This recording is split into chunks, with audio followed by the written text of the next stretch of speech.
people, I believe you're doing great, and I welcome and appreciate your presence in Cuckoo's Study Lab. As rightly noted by the former US Secretary of Defense James Mattis died, nations with allies thrive, and without them, they wither. In the contemporary milieu of globalization, increasingly regional interconnectedness and integration of economies are some of the tendencies that have inhibited nation-states from adopting an inward-looking posture or insularity, practicing isolationism, and resorting to absolute self-reliance or autarky. Resultantly, in order to avert from becoming legal nullity, modern societies vie for diversifying their relations and tie economic bonds so as to materialize collective prosperity, address growing demands of their populace, and consolidate their statehood. Needless to say, CPEC is such a tangible realization on the part of member states to connect their economic fates together and endeavor jointly in a concerted manner to attain coveted ends. Started functioning almost a decade earlier, CPEC has entered into the second rung of its progress ladder.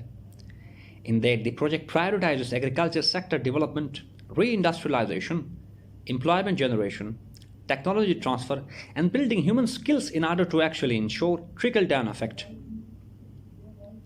Besides, the project envisages to help Pakistan win new allies.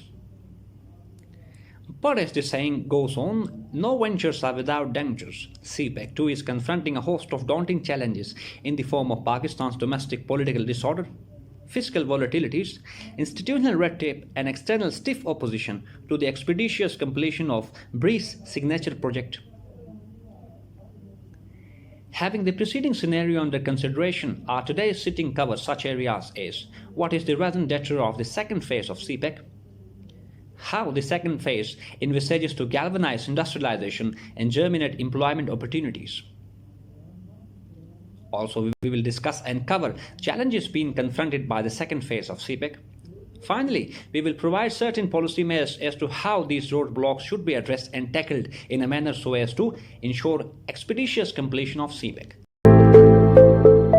So this is all for today, people. If you got any confusion related to this topic, please let me know about your issues through your comments. I will address them in my next lecture. Thank you very much.